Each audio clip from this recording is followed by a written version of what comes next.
Hello everyone. In this demo, I'm going to cover how we can integrate ActiveMQ with Mulesoft ESP. Apache ActiveMQ is an open source message broker that is written in Java with a full JMS client. ActiveMQ is used in ESB implementations such as Apache Service Mix and Mulesoft. In the enterprise, ActiveMQ is used for its flexibility and it supports relatively large number of transport protocols that includes MQTT, AMQP, REST, and WebSockets. To start with the demo, we need to install ActiveMQ in our system. We can download the ActiveMQ here. The latest version, which is currently in the market, is 5.15. I have already downloaded it in my system and I have saved it in my program files here. So you just have to download it from there and just extract the content to this folder. Let's start the ActiveMQ server. So to start the server, we have to go onto the folder level, one level above this pin folder, and we have to use this command. So I think our server startup is in progress. So our server ActiveMQ server is started, and the web console is available at 8161 port. Let's go there.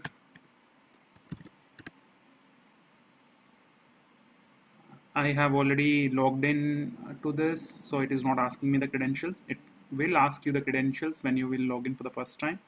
So you can provide admin as the username and the password.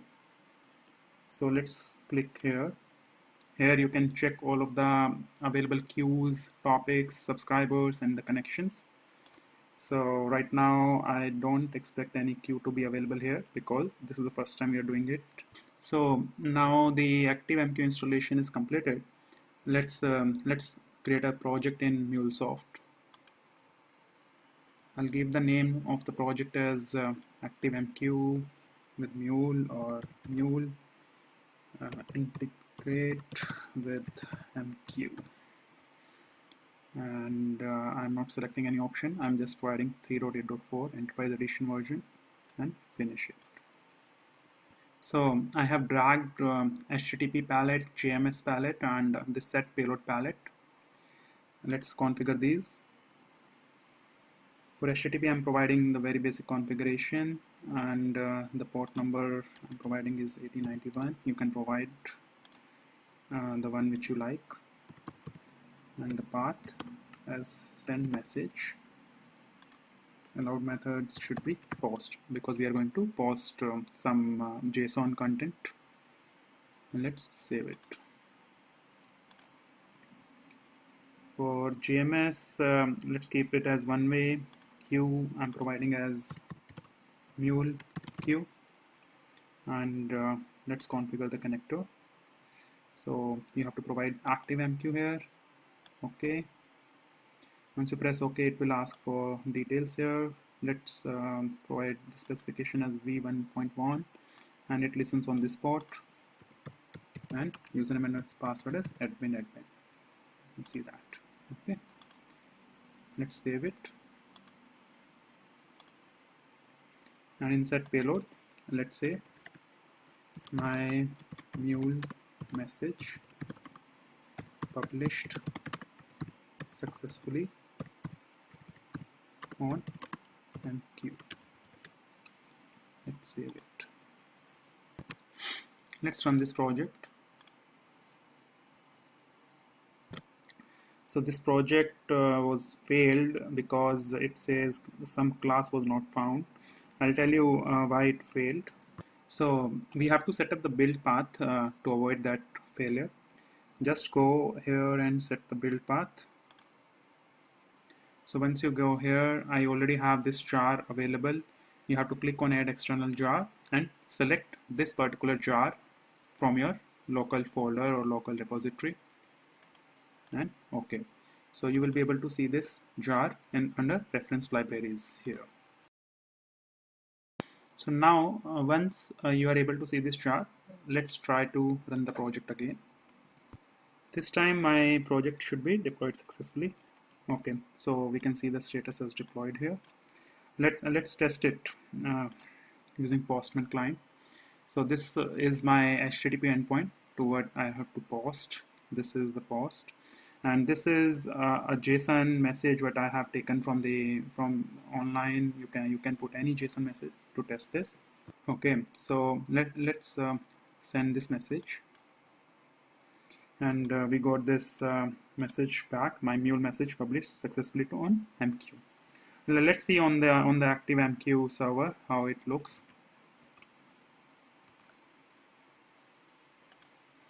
Okay, let's refresh it.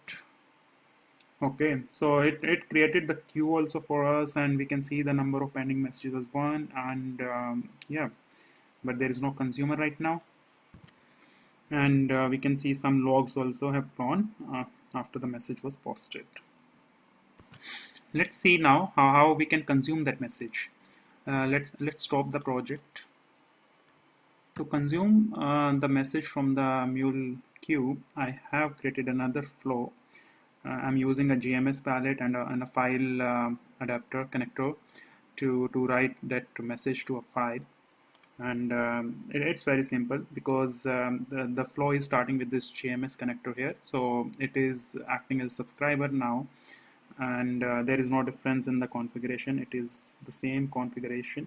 We have to select the same connector configuration what we have used in the first GMS connector.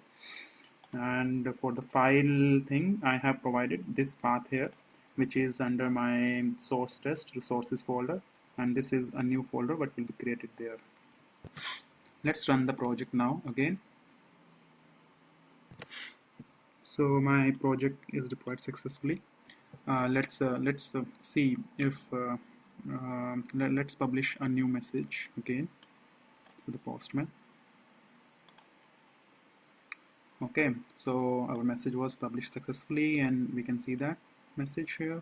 Now let's check if we have anything on the queue right now, and let's refresh it. Oh, so both of the messages have been consumed by the consumer, and let's refresh our test resources folder here.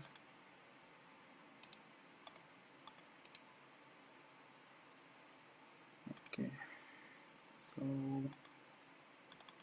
this is the folder, and our consumer has consumed 2 messages, so that's why we are able to see 2 messages here. Okay, but we see some difference in the content because it was published I think as a object, or MIME type was not set up properly. So let's fix this also.